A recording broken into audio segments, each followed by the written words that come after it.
Wewe utasemaje?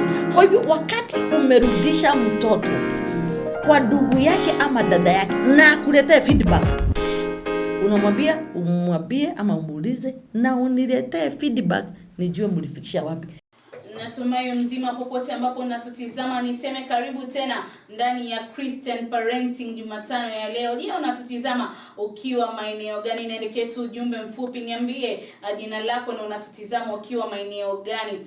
Na vile vile uniambie, je, Christian Parenting imekuwa ya msaada kuhusiana na malezi ambayo unafanya ama bado haijakuwa ya msaada? Na kama haijakuwa ya msaada, ni kiwango gani ama ni nini haswa ulicho nacho ambacho unahitaji kusaidiwa kulingana na malezi baina ya wazazi na watoto wao? Naitwa Frida Mwashigadi, niseme karibu na ndani ya studio zetu jioni ya leo. Tunaye mgeni ndani ya studio kama kawaida. Nitampa fursa hizo kujitambulisha, alafu tujue tukukumbushe kidogo kidogo tulikuwa tumeongelea nini Jumatano iliyopita. Karibu ndani ya studio zetu Anne. Asante Frida. Siku zote ni furaha kubwa kuwa ndani ya Christian Parenting na ndani ya Clergy TV. Nashukuru. Asante kwa kuitikia mwito. Niseme ya kwamba mimi naitwa Kansela Anne Muko. Ninashukuru kwa kuwa katika hiki kipindi tena. Daima nasema ninafurahia wakati tunakuja pamoja, tunaelimishana, tunasemezana na tunasaidiana. Sasa nyinyi mmekuwa wa msaada kwetu kwa sababu mmekuwa mkisikiza hiki kipindi, na sisi pia tunafurahia kuwa wa msaada kwenu. Ningetaka kusema ya kwamba karibu tena katika hii kipindi ya leo. Tuongelee ambao tuko na mada muhimu sana. Tunataka tuulizane maswali kadhaa, tuwabiane ni wapi tumeenda kobo, na tuwabiane tunaweza saidiana aje. Karibu sana mtazamaji wetu. Basi jumbe mfupi nambari iko hapo chini. Niandikie tu jumbe mfupi na mbona unatizama ukiwa maeneo gani, vile vile uniambie, je, Christian Parenting imekuwa ya msaada kwako? Ikiwa una dukuduku ama una swali lolote ambalo ungependa kusaidiwa kuhusiana na malezi ama changamoto ambayo unapitia kwa malezi ambayo unafanya baina yako ndani ya nyumba yako na watoto wako, ama huko uliko. Tulisema malezi si ndani ya nyumba pekee yake, kanisani kuna malezi, hata huyo mtoto wa jirani kuna malezi, hata shuleni bado malezi yanaendelea. Ni malezi yanaendelea kila mahali, hata barabarani ukipita ukiona mtoto wa jirani bado malezi yanaendelea. Huwezi sema manake huyu si mtoto wangu, ni wa mamake fulani, mwache afanye tu chenye anataka kufanya. Leo ni wa mamake fulani, kesho asije akawa ni wako alafu yeye pia akaachwa. Kwa hivyo unamtendea mwenzako vile wewe ungependa kutendewa. Kipindi ni Christian Parenting, na Jumatano iliyopita tulikuwa na mada muhimu sana. Vile vile siku zote nakwambia kupitia mitandao yetu ya kijamii YouTube na Facebook. Ukirudi hapo utapata Christian Parenting ya Jumatano iliyopita. Lakini wacha tukukumbushe kidogo, tukudarishie, alafu utarudi hapo ukapata the whole full episode. Pengine uanze kwa kutuambia Jumatano iliyopita tuliongelea nini? Jumatano iliyopita tulikuwa tunaongelea kuhusu malumbano ama conflicts among our children, na how they affect the children, na how parents can come along to help children when there are conflicts. Tukasema ya kwamba ukiona inahusiana sana na mambo ambayo tunaongelea leo. Ukiona mtoto ambaye ako na marumbano, ako na ugomvi nje ya familia, ilianza kwenye familia. Kama kwa hiyo tunasema ya kwamba the family is the first window that gives a child the view of the world. Kwa hivyo tukasema ya kwamba conflicts hizi tunaona huko nje, watu wakipigana, politicians wakipigana, wa shule watoto wakipigana, wakiongoza migomo. Ilianza mahali, ilianza kwa familia, kwa sababu huyu mtoto amekuwa kutoka kwa familia. Lakini ni nini hasa tungefanya tuweze kukata hiyo tabia isiendelee? Na tukaelimishana, tukasema ya kwamba mzazi akiona hayo sasa kwa watoto wake, ndio sasa mzazi anaingilia kurekebisha hiyo tabia kabla ikuje iwe sasa spill over to the society. Na tukaona ya kwamba at that time, wakati mtoto wako mchanga, ndio muhimu sana ya kurekebisha hiyo tabia kabla sasa atoke kwa dunia, sasa aanze ku-exercise ama ku-practice ile bado alikuwa anafanya katika familia. Na tukaulizana, tukitumia mfano wa Biblia, tukaulizana ilifika wapi mpaka Abeli anaweza muua ndugu yake. Kaini anaweza muua ndugu yake Abeli. Ilianza wapi? It started from somewhere. Ilifika wapi? Esau anasema mimi nikipata Yakobo nitamuua. Ilianza wapi? Ili tukute ya kwamba there is transactions in the family ya kwamba Esau, Yakobo anaambia Esau, unipe urithi nikupe chakula. Yaani tukaona hata issues za corruption zilianza kitambo katika watoto. Tukaulizana sisi kama wazazi ni wapi tunaweza ingilia sasa tusaidie hao watoto. Basi tutakuwa tumesema pia ukiona mtoto wako anabuli wenzake huko shuleni, usitake kujiuliza eti ilianzia wapi. Ilianza ndani ya nyumba. Wakati wazazi walianza kuona vitabia vinachipuka, alafu akaviangalia wakaignore. Hapo ndo kesho mtoto ameenda kuanza kubuli wenzake huko shuleni. Sababu wazazi waliona wakaignore. Ndio maana tunaambiwa samaki unamkunja akiwa ni mbichi. Akiwa ni mchanga. Maana yake ukingoja akishakomaa, ukijaribu kukunja itavunjika mara mbili. Sasa wewe ujiulize alafu jijazie. Ukitaka full episode ndani ya Clergy Television YouTube na Facebook account, nenda ukaangalie full episode Clergy Television ndani ya Facebook na YouTube. Siku ya leo tunaongelea kuhusiana na nini? Siku ya leo tungetaka tuongee kuhusu immoral behaviors among the youth. Ama maadili ambayo si mazuri ambayo tumeendelea kuona katika wanalika wetu. Sasa tuseme sasa katika tuulizane sasa mwanalika ni nani ama who is a youth? According to the Constitution of Kenya, it defines a youth as an individual between the age of 18 to 35 years. Lakini sasa tukianza kuangalia katika utafiti ambao umefanyika ni kuona ya kwamba a youth globally can be defined as an individual between the age of 18 to 25 years. Sasa tunataka tuulizane, why is there an increase of immoral behaviors among that gap, among that age group? Why? And everybody, ukiangalia kila mtu ni kama anafika mahali ni kama kuna mshtuko, amestukia tu amekuta wanalika wako na tabia ambayo kwetu sisi tunaiona haifai. Na sasa tuulizane, why is there an increase of immoral behaviors among our youth? Na tujiulize swali moja, tuulize, where are moral values land? Hii tabia mzuri na maadili mazuri husomwa wapi na ilianza wapi? Na tuseme ya kwamba moral values tunaweza sema it is the society that defined what are moral values. Na wakati tunaongelea moral ama maadili, tunamaanisha nini haswa? Tunamaanisha ile mambo mazuri ambayo imekubalika katika jamii, katika society, na tunasema ya kwamba ni ile mambo tunasema they are acceptable. There is a behavior that is acceptable by the society. It is the ideal, it is the normal, it is the agreeable. That's what we call the moral behaviors. Na tunasema ya kwamba kila society ama community kuna ile you have agreed or you have accepted, this is the way to go. This is an acceptable behavior. This is an acceptable way of doing things. And this is what we are calling the moral. So that from the moral we can see, then when we talk about immoral, it is what is not acceptable. For instance, I'll give you an example. If you go back to the Bible or you go back to the Asian, in the Jewish culture, virginity was an acceptable moral value. Na ndio maana unasikia ya kwamba the Bible talks of the 10 virgins. Mary being a virgin.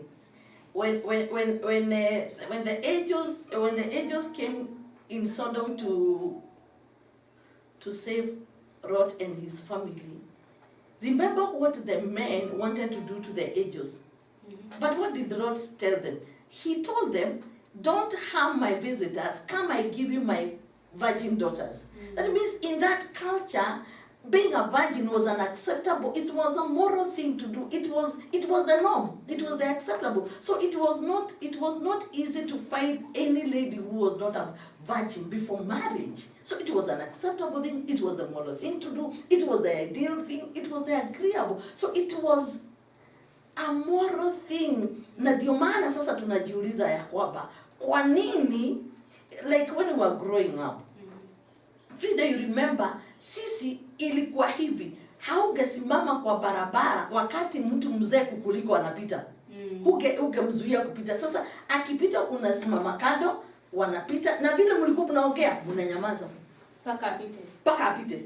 Okay.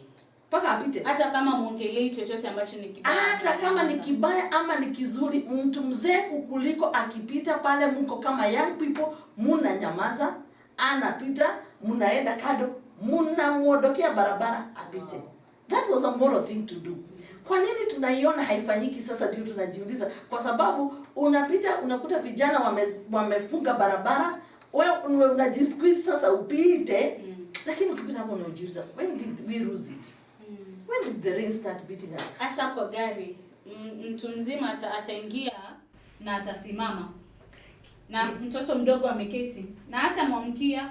Mimi wacha nipe kitu moja nilifanya some years back, I think about 4 years ago or 4 or 5 years ago.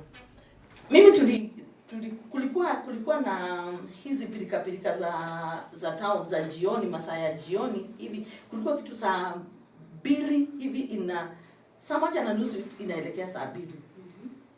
Sasa there was a holiday. It was a holiday. So watu wanatoka kesho ni kufungua shule. Unaona vile after Christmas watu wakirudi sasa wafungue shule na warudi kazi. Sasa unajua jioni kama hiyo kuna kuanga kumejaa watu kwa barabara. Magari ni kupigania. Sasa mimi kila gari ikikuja nilikuwa naona wale hawana mizigo na hawana watoto ndio wanaingia kwa gari. Kwa sababu mnaweza kupigana mnaingia, mnapigana mnaingia, mnapigana mnaingia. Nika observe hiyo thing, nikaona kumeenda gari 3 4 na kuna mama hapa alikuwa na watoto 2 na mizigo. Sasa hawezi ingia kwa gari. Sasa mimi nilifanya hivi. Mimi I was alone. Sikuwa na kitu ila tu bag yangu. Nikangangana we are having in the society. Kwa sababu the generation, this is the generation that we expect to hand over the mantle, to continue with the leadership, to continue bringing the best abilities the society, but we are losing them daily we are losing a group of young people to delinquent behaviors. We are losing them to criminal activities. We are losing them to drugs. Then our world as a society, where are we heading to? Yes. Umeongea ikanigusa kabisa, sababu najiuliza jamani, in these times chenye mwongea ni kitu cha muhimu sana. Maana unapata hata ndani ya nyumba mzazi ataingia, mtoto ako kwa nyumba ameweka volume ya sauti anasikiza music very high, yeah, na mzazi ameingia na hashtuki afikiria atapunguza. Mzazi asiposema punguza volume itabaki hivyo. Na mzazi ameingia. Yeah. Ama ameingia mtoto ana watch vitu zake, ataendelea kuwatch. Na mzazi wake ameingia. Na ni normal. Like hakuna issue, it's no big deal. What now is the normal. It's no big deal. Yes. Tena ameketi hapo na friends wake wanafanya chenye wanafanya na ni hivyo. Hata hashtuki aseme wacha niamke nizime nifanye nini. Yeah. Kwani ni nini mbaya? Si ni mzazi wangu, so yes, like it's so normal. Yes. Sasa tunajiuliza kwa sababu Frida, ukiangalia sasa ili ifike hapo, and it's a very sad thing for the society and also the family, because if there is any development, whether in the family setup, whether in the community, whether in the government, that will take place, that we shall see, it will all depend on the moral values. For instance, what is the use of somebody getting A's in school or being very bright in school and you have no morals? Because the first job that you will get, you will be sacked. the first job that you'll get, you will be corrupt. The first job you'll get, you will have quarrels with the rest of the colleagues. Then you will not sustain that. The first project you will have, you will not accomplish it because there are no moral values. So we are asking ourselves, where did we lose it and what caused it? Ni nini ilitendeka? Na sasa hii ndio sasa tukiangalia, we keep on going back to the family. You realize in this, we call this program Christian parenting. We will never leave parents out of anything that we discuss here, because every thief came from a family. Yes. Every preacher came from a family. So all these people came from a family. So when we cannot leave out the family. So where did we, when we ask ourselves, when did the rain start beating us, and who contributed? There are things that will not leave out. One being the family. Because it is in the family setup a child learns respect. It is the family setup a child learns good behavior. It's in the family that a child knows how to speak. What is the first ones? The first ones that came from a child's mouth when he learned to speak. Another mother made a joke in a place we were in, na akasema alistuka sana aliposikia mama mwingine akisema, mimi ninafurahi mtoto wangu amejua kuongea. Sasa nilisikia akiambia akisema, wewe ni mjinga sana. Sasa anasema mtoto wake amejua kuongea juu alimsikia akisema wewe ni mjinga sana. Can you imagine the first language, the first terminology that has come out from the mouth of a child? Akijua kuongea. Sasa unafurahi amejua kuongea. What is that telling you? Unajua ukisema hivyo inanifanya nijiulize, kabla watu hawajarudi nyuma wakasema wanalaumu watoto wa kizazi hiki ama generation Z, warudi wajiulize, je, kuna wazazi pia wa generation Z? Maanake ndo tuko na watoto wa generation Z na kila kitu imeanzia ndani ya nyumba, imeanzia ndani ya family. Na ukiona kama kuna mzazi anaweza furahi mtoto wake amejua kuongea, na kitu cha kwanza amejua kuongea ni mambo ambayo hayaridhishi. Sasa unajiuliza kama kuna kizazi cha generation Z. Je, kuna wazazi wa generation Z? Unajua Frida, one thing that is challenging, and I'll say this as a parent. Parenting has been defined and redefined because things keep on changing. Kitambo kwetu wakati tulikuwa tunakuwa hakukuwa na so many sources of information. Kama tu mkiingia kwa nyumba, the conversation was within the family setup. Mnaongea na dada zako na ndugu zako, wazazi wako wako hapo. Nothing else. You couldn't get information from any other source other than family members. Now, as we keep on developing, there are other things that are bringing information to the same children. So how do we upgrade now to the level where we are? Because hatuwezi sema ati wakati wetu hatukuwa tunafanya, si wakati wetu, ni wakati wao. Lakini hata hii wakati wao tunaweza wasaidia aje to overcome the challenges that comes with development.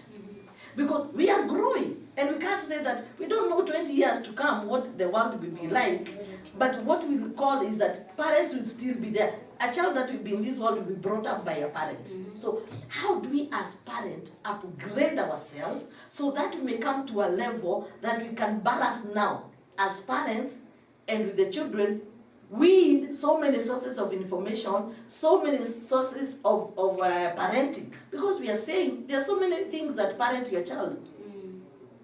Social media has come up to be another parent. Peers have come as another parent. So how do we balance so that we may still good morals in our children? Because one thing that will never change, Frida, good morals are good morals. Whether tuende wapi, tuende juu turudi chini, whether the world changes, whether we develop or we don't develop, good morals will always be good morals. So, as parents, how have we contributed to what we see in the society with our youth? How, as the society, have we contributed? How, as the religious groups, have we contributed to the immoral behaviors that we see with our youth? Because I always ask myself, before I condemn them, where have I contributed? Unapata kweli hii shida ikianza inaenda kila mahali na si uongo. Sababu unapata hata saizi makanisani ukienda, kanisa ikiachiwa youth waende waoshe. Hiyo kanisa mnaweza kuja Sunday asubuhi muoshe Sunday asubuhi. Ndio kusudi wahakikishe itakuwa safi, wanaweka chini ya wamama. Manake wanajua wamama hata wafanye nini watajukumika na kanisa itaoshwa. Lakini ikiwekwa vijana utasikia ni kusukumana, watu wanasukumana kwa sababu youth wanashindwa kubeba majukumu. Unaona kwa nini Frida tunasema parenting keeps on changing. It is defined, redefined and redefined. Kitambo those days, it was not easy to find a single parent. Ya kwamba unakuta mama analea watoto akiwa peke yake. Other than maybe a husband has died. But we have come to a place where now those days were not acceptable for a lady to have a child out of wedlock. It was not. So parenting was considered to be between a mother and a father. So it was expected that this child has been raised in the presence of a father and a father. Nowadays, that's why we are saying we are redefining parenting, because it is acceptable now that children are being brought up by a single father, they are being brought up by a single mother. There is what nowadays is called co-parenting. Those words are very new to us because they never used to be there. So how now, as a family, with all these things in mind, do we still parent and have youth that have got good morals? You have brought up very good concept. That why do we have to watch over young people doing something and they will not achieve until there is somebody to oversee that it is done? Well, as you remember, you could, as a young girl, you could be left by your mother being responsible. Akute umetafuta kuni, mumepika, mumechota maji, nyumba imefagiliwa, kila kitu iko. But nowadays you're saying that you can leave a responsibility to young people na ukuta haijafanywa. Then you're asking yourself, that is the responsibility. So, how did it come to be? Because we are in a state whereby even in your own home, even in your own family, even in that family setup, it is not easy for the mother to be there to guide the daughter on what to do. Why? The expectations are too high. Huyu mama anasema yeye ameamka asubuhi na mapema, ameenda kutafuta because the economy demands that she does that. The father is not there. So the children are parenting themselves. And we are not bright to that. Nobody is bright to that. The expectations of the parents nowadays is very, very high. The economy is not good. So you find that we are expected all of us to talk it. So wewe ukikuja ile imefanywa, ile haijafanywa. You are even so tired to even know. Maybe it is, do you know there are parents who knows ya kwamba pengine mtoto wake hajalala kwa nyumba for the last 3 days. Kwa sababu yeye alikuja na amechoka, yeye ameingia kwa ameoka tu ameenda amelala. Sasa pengine after 2 days na sijaona Frida. Anaambia na yale wengine Frida hata hajakuwa for the last 3 days. Na yeye anasema mtoto wako ndani amelala. Kwa sababu yeye sasa we don't blame us. We don't blame ourselves. Frida, give us the benefit of doubt. Actually, we have challenges, but as we continue to say in this program, the buck will still stops with us. We instill the good morals in our children, in our youth. What we are seeing outside, we can in a way rectify it from the family level. At the family level, we can rectify it. When we fight children fighting in school like we were saying last time, where did this start from? These immoral behaviors we are seeing, these crimes we are seeing in the society, that a young man can choose to fight on the road and it is okay. and you misbehave and you find it's okay, you answer back to an old person, you answer back to a teacher, you answer back to an old person, and you find it okay, then it started somewhere. It is from the family setup. When you answered your brother back, who is older than you, and the parent did not intervene, then you think that is acceptable behavior. Yes. Wow. Unajua unasema hivyo inatukumbusha maana hata ukiketi unaongeanga na ndugu zako wakubwa anyhow you feel like. Na it's not a big deal. Yes. Like hata parents hawawezi fikiria kukuja kukwambia kwa nini unaongelesha fulani hivyo, hawashuliki. Yes. Yani kwao like so yes. Yani it's not a big deal unless ujiite mkutano you advise yourself. Mjembe yenyewe huyu ni ndugu yangu mkubwa mpaka kukwenda mipaka. Nimongeleshe hivi nisimongeleshe hivi. Ama kwa life yake naingia hapa na mwache. Like unless you advise yourself. Yes. Parents don't bother nowadays. Yes. Na sasa ndio tunasema tunakumbushana sasa. We are not here to blame anyone. Lakini tuko hapa tukumbushane ya kwamba even the way we relate, relational wise, we learn it from our parents. We are so observant on how we relate in the family. Then when we go out, we practice the same, because children are very good in learning behavior. Children don't practice what you tell them. They practice what they see you do. You are a smoker, you don't expect your son not to be a smoker, because they think if dad smokes, then smoking is good. If beating is not bad, then my dad would not be beating my mother. So they are learning. Even if you tell them that beating someone is bad and they have seen you doing it, so these immoral behaviors, Frida, we are seeing with our youth. As family, we have a percentage where we have contributed. Very big contribution. The other people who have contributed, where now me and you also come in, is the society. When our children turn on the TV and they find their leaders fighting in parliament, when they with chairs, when they are breaking each other's legs, when they are misusing their instruments that are given, like they see it as the normal. They think that's cool. If our leaders are fighting that way in parliament, and they find it cool and they enjoy, even our MPs fight, even our leaders fight, even our MCAs fight. So they think that this is the cool thing to do. You're showing your masculinity. That is good. But we are saying this when we are taking them to school. Be a good boy.